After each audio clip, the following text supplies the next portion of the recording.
Hello everyone, today we are going to study the part acute appendicitis in chapter 13:6 appendiceal diseases. Acute appendicitis is the most common disease in abdominal surgery. Most patients can see a doctor in time, but sometimes the diagnosis is relatively difficult and some complications may be caused in case of inappropriate treatment. First, let's review the anatomical physiology of the appendix. The appendix is inside the right fasciole in the shape of earthworm and about 5 to 10 centimeters, and its diameter is 0.5 to 0.7 centimeter. It originates from the root of the appendix and attaches on the posterior and inner wall of the scrotum, and it is at the junction of three tenial colli. Therefore, during the operation, the basis points of the appendix can be found bisecting to the top along the three tenial colli. Its surface projection is commonly known as macroburnial point, which is at 1/3 position between the anterosuperior iliac spine and the belly button. The anatomic position of the appendix can be ascertained at the basis points, like a pointer turning 1316 degrees, but should be also subject to different clinical manifestations and tenderness positions of different patients. The tip of the appendix may point at 6 positions.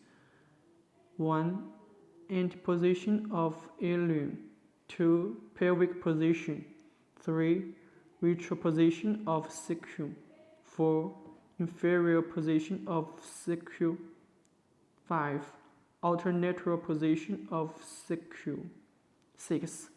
Retroposition of ilium. The appendix is a tubular organ with the sacrum at its far end, and the opening of its near end is at the sacrum and 2 to 3 cm below the ileocecal valve. The mesoappendix is the triangular fold formed with 2 layers of peritoniums wrapping around the appendix.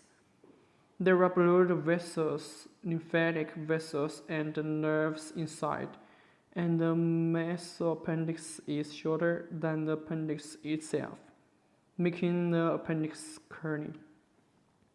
Its blood vessels include the appendicular artery and appendicular vein.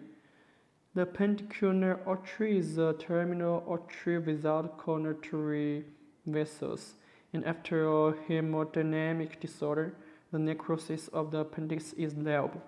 The appendicular vein runs along with the artery and refluxes to the portal vein system in the end.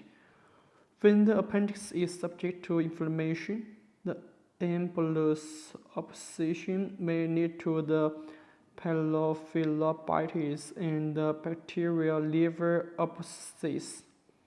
The appendicular nerves are afferent from the parasympathetic nerve fibers through the sciatic plexus and the nerves veceralis. Then its spinal cord segments are the thoracic segments 10 and 11. Therefore, when a patient suffers acute appendicitis, the manifestation is generally an epigastric or periomphanic referred pain, which is a visceral pain. The appendix is a lymphoid organ and involves in the production and maturation of B cells. There are orange intestine cells in the tip of the appendicular mucosa. which is the histologic basis of appendiceal carcinoid. Next, we are going to learn about the pathogenesis of the appendicitis, which include two aspects. One is the occlusion of the appendix lumen, as the appendix lumen is narrow and slender, with the far end being closed as a cocoon. Occlusion of the lumen, therefore, is the basis for development of acute appendicitis. Occlusion factors can be found in the appendix lumen of about 17 to 18 patients, among which the major one is the hyperplasia of the lymphoid follicle. There are abundant lymphoid tissues in the submucosa of the appendix, and any loss-genesis can cause the lymphoid tissues to swell, resulting in the stenosis of the appendix lumen. In acute appendicitis cases of teenagers, 16% are induced by swelled lymphoid tissues. The second aspect is to physical infection, accounting for 35%. The Staphylococcus is the main cause of adult acute appendicitis. When there is a large fecal infection at a lateral position of the appendix, an obstruction occurs. After such obstruction, a large amount of mucus is left in the appendix lumen, resulting in a gradual and the constant increase of the lumen pressure. When the wall of the appendix is under pressure, the venous return is obstructed in the first place, resulting in the thrombosis. The wall will be subject to edema and ischemia, and the artery may also be obstructed in serious cases, resulting in the necrosis of partial or even the entire appendix. The second pathogenesis is the bacterial infection. There are great amounts of bacteria in the appendix lumen, including aerobic and anaerobic bacteria. Same as colonic bacteria, the main bacteria are Escherichia coli, Enterococcus, Bacteroides fragilis. Of course, the principal bacteria are Escherichia coli.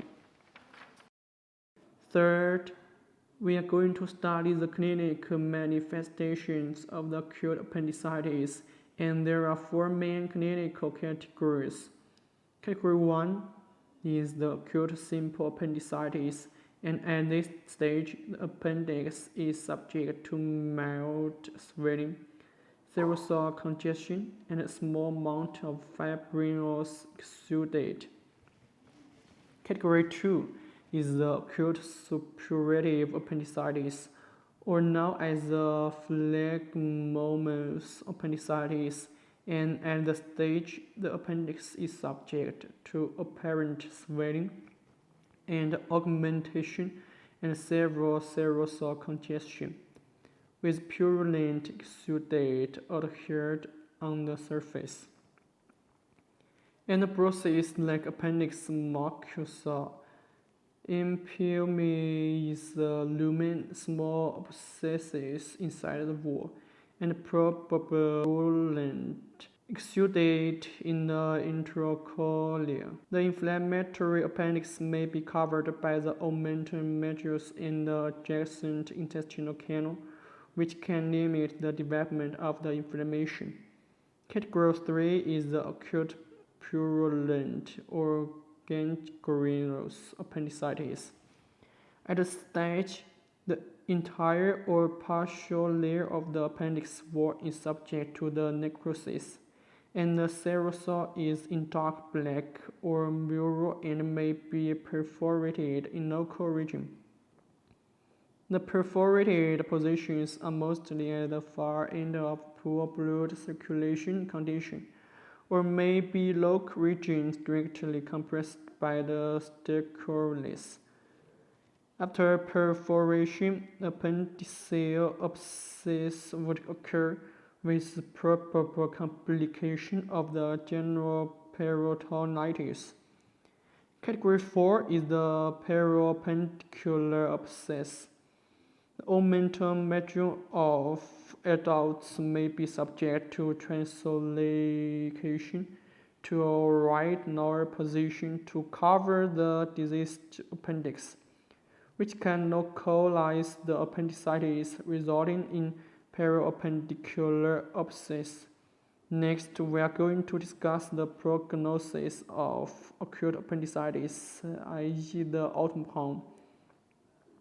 The first is the inflammation resolution. After non-operative treatment of a simple appendicitis, the inflammation can be resolved and fully healed.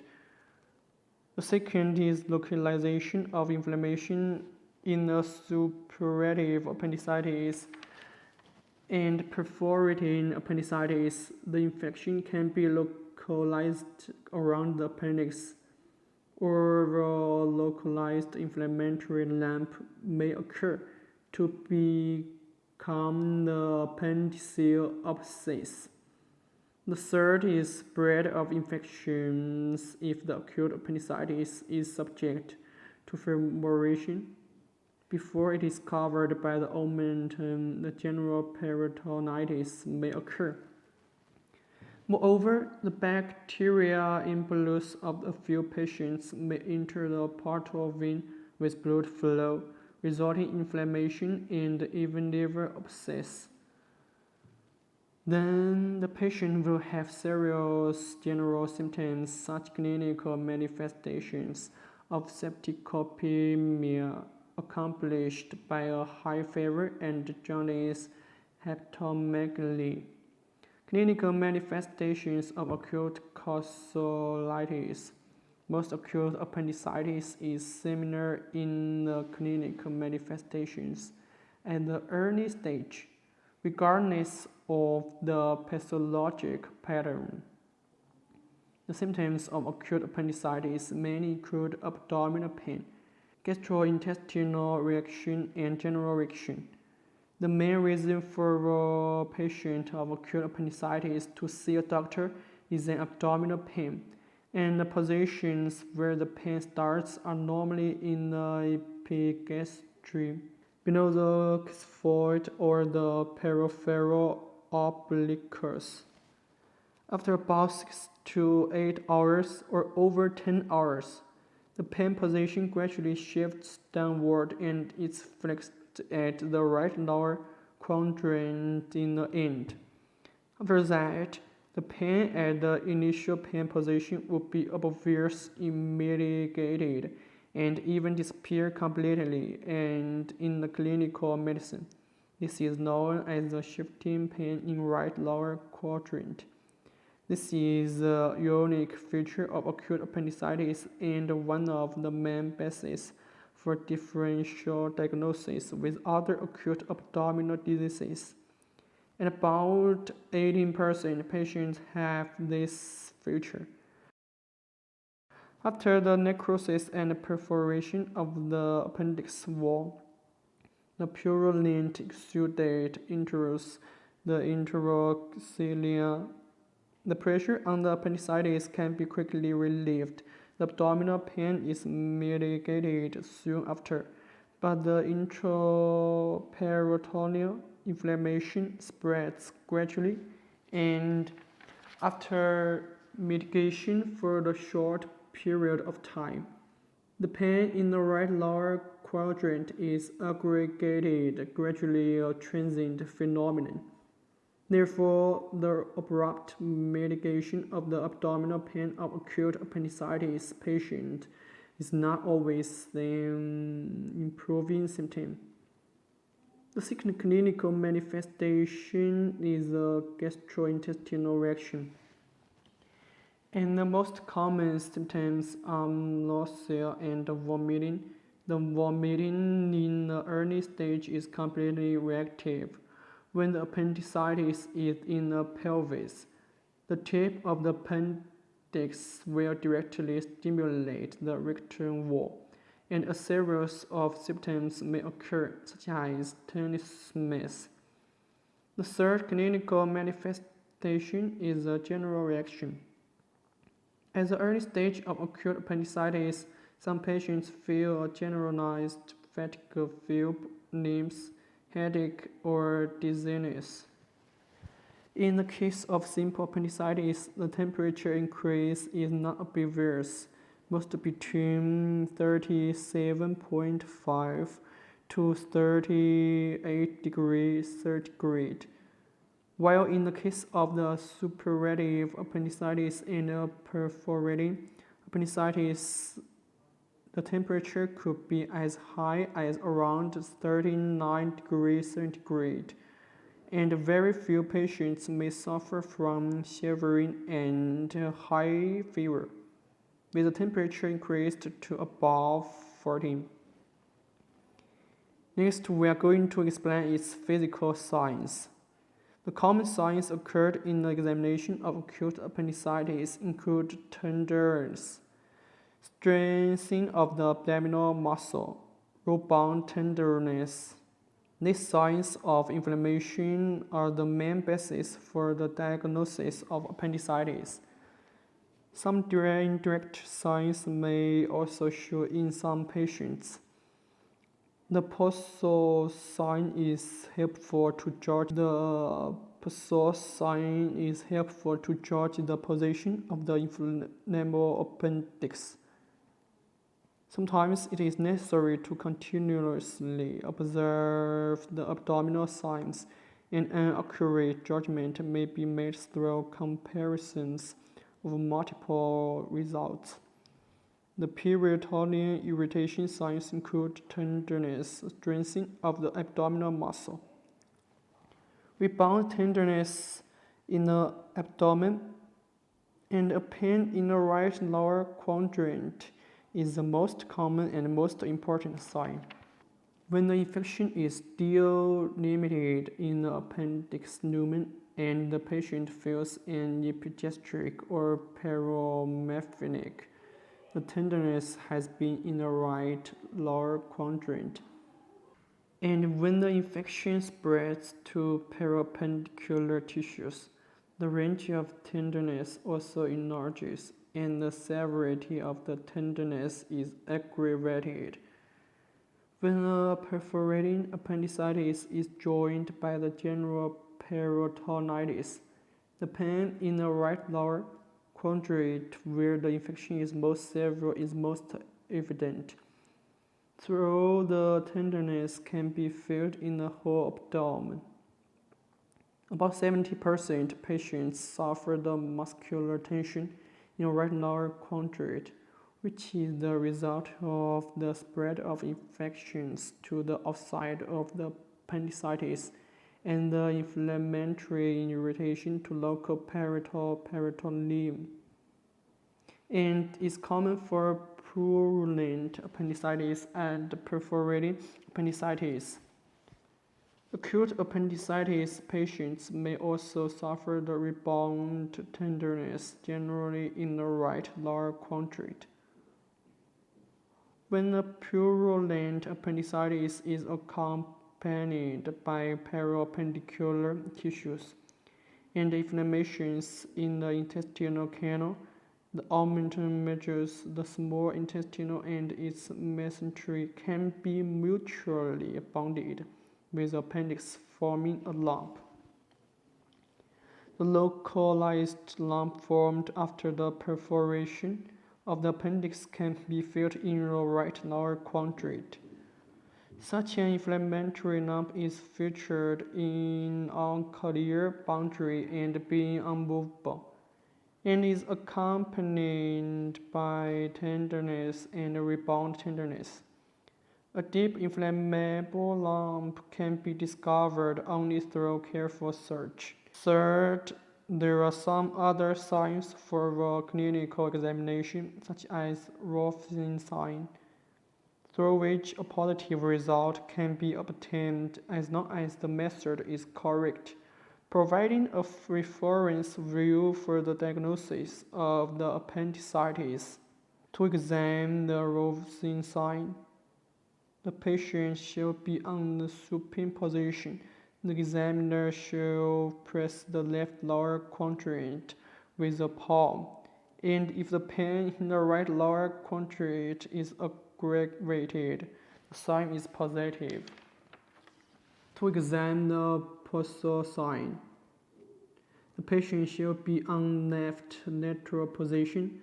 The examiner should help the patient to stretch the right lower limb backward, and if the pain in the right lower quadrant is aggravated, the sign is positive, indicating the appendix may be at the retral position of the sacrum or even the peritoneum. When the lower limb is excessively stretched, the pulses may compress on the inflamed appendix. Carry out the obturator test. The patient should be on the supine position, and if the pain in the right lower quadrant is aggravated when the right hip joint bends for the positive internal rotation, the test result should be positive. Indication the appendix position is low and inflammation has spread to the obturator internals. To carry out a rectal digital examination for pelvic acute appendicitis, there is an apparent tenderness on the right wall of rectum, and even the inflammatory lump can be reached. When the appendicular perforation is accompanied by the pelvic abscess, the temperature in the rectum is increased, the rectal antistatic may swell, and tenderness may felt. The clinical manifestation falling into type 3 are the auxiliary examination, including the blood routine examination, a routine urine test, the X-ray examination, and the B-scan ultrasonography of abdomen. For acute appendicitis patient, the white blood cell count and the neutrophil count increases to different extents, and for elderly patients, the responsiveness is poor.